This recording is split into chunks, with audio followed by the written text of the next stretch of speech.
평화. 평화는 대다수의 사람이 중요하게 여기는 가치입니다. 역사적으로 보더라도 평화를 추구한 위인들은 후대에까지 높은 평가를 받습니다. 마하트마 간디는 비폭력 저항 운동을 통해 인도의 독립을 이끌었고, 넬슨 만델라는 인종차별을 극복하고 남아프리카 공화국의 평화를 이끌었습니다. 이들의 삶을 보더라도 평화는 인류의 지속가능한 발전과 행복을 위해 필수적인 요소입니다. 평화는 인류가 소중히 여기는 가치지만 달성하기 어려운 목표 가운데 하나이기도 합니다. 제2차 세계대전은 약 6천만 명의 목숨을 앗아갔고, 그 후에도 전 세계적으로 약 250건 이상의 크고 작은 분쟁이 발생했으며, 이로 인해 약 1억 명 이상의 사람들이 목숨을 잃었습니다. 현재도 지구상의 여러 곳에서 전쟁과 폭력이 계속되고 있습니다. 세계은행에 따르면 2020년 기준으로 약 23억 명의 사람들이 분쟁이나 폭력의 영향을 받고 있으며, 이는 전 세계 인구의 약 30%에 해당합니다. 최근 통계에 따르면 전 세계적으로 약 70여 개국이 크고 작은 분쟁을 겪고 있으며, 이로 인해 수백만 명의 난민이 발생하고 있습니다. 이러한 통계는 우리 모두가 평화를 갈망하고 있지만 평화를 이루는 일이 쉽지 않음을 보여줍니다. 많은 사람들이 평화를 단순히 갈등이 없는 상태로 이해합니다. 그러나 평화는 그보다 훨씬 더 깊은 개념입니다. 표면적으로는 조용하고 평온해 보이는 가정이나 공동체가 사실은 억압이나 두려움 속에서 유지되는 경우도 있기 때문입니다. 이것은 평화로워 보이는 상태일 뿐 평화가 아닙니다. 평화에 대한 또 다른 오해는 평화를 신념이나 가치를 포기한 상태로 이해하는 경우입니다. 원만한 상태를 유지하기 위해 타협하거나 침묵하는 것이 최선이라고 생각하는 경우가 있지만, 이런 태도는 종종 더 깊은 갈등을 초래합니다. 예를 들어 직장에서 부당한 대우를 받는 직원이 문제를 지적하지 않고 침묵을 선택한다면, 그 침묵은 결국 더 큰 불만과 분열로 이어질 수 있습니다. 노벨 평화상 수상자인 넬슨 만델라는 평화는 단지 전쟁이 없는 상태가 아니라 정의가 실현되는 상태라고 했습니다.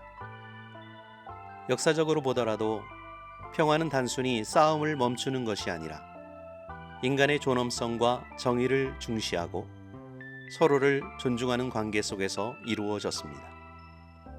사회가 많이 성숙해진 오늘날에도 우리는 여전히 깊은 갈등 속에 놓여 있습니다. 가정의 불화, 사회적 불평등, 정치적 갈등 등 여러 상황에서 정의가 실현되지 못하고 평화가 자리 잡지 못하여 발생하는 문제들이 우리 삶을 무겁게 짓누르고 있습니다. 정의로운 사회를 위한 노력으로도 인류는 평화를 달성하지 못하고 있습니다. 그렇다면 우리가 진정으로 추구해야 할 평화는 무엇일까요? 그리고 이러한 평화를 이루기 위해 우리는 어디에서 답을 찾아야 할까요? 성경은 평화의 진정한 의미를 잘 보여줍니다. 성경에서 말씀하는 평화는 인간의 노력으로 얻어지는 것이 아니라 하나님과의 관계 회복에서 시작됩니다. 빌립보서 4장 7절에서는 그리하면 모든 지각에 뛰어난 하나님의 평강이 그리스도 예수 안에서 너희 마음과 생각을 지키시리라 고 말씀합니다. 이는 하나님의 평강이 우리의 마음과 생각을 지켜준다는 의미입니다. 하나님의 평강은 세상이 줄 수 없는 차원 높은 평화입니다.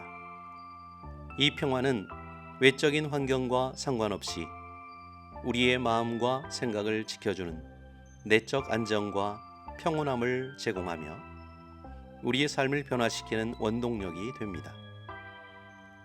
성경에서 말씀하는 평화는 평화에 담긴 적극적인 의미를 추구하게 만듭니다. 마태복음 5장 9절에서 예수님은 화평하게 하는 자는 복이 있나니 그들이 하나님의 아들이라 일컬음을 받을 것이미요 라고 하셨습니다. 여기에서 화평하게 하는 자는 단순히 갈등을 피하는 사람이 아니라 적극적으로 평화를 이루고자 노력하는 사람을 의미합니다. 성경에서 말씀하는 평화는 영원까지 이어지는 열매입니다. 예수님은 십자가를 통해 우리에게 평화를 주셨습니다. 로마서 5장 1절은 그러므로 우리가 믿음으로 의롭다 하심을 받았으니 우리 주 예수 그리스도로 말미암아 하나님과 화평을 누리자고 선언합니다. 평화는 단순한 감정이 아니라 하나님과의 관계에서 오는 깊은 안정과 안식입니다. 이러한 평화는 외부 환경에 좌우되지 않으며 오직 하나님 안에서만 찾을 수 있습니다.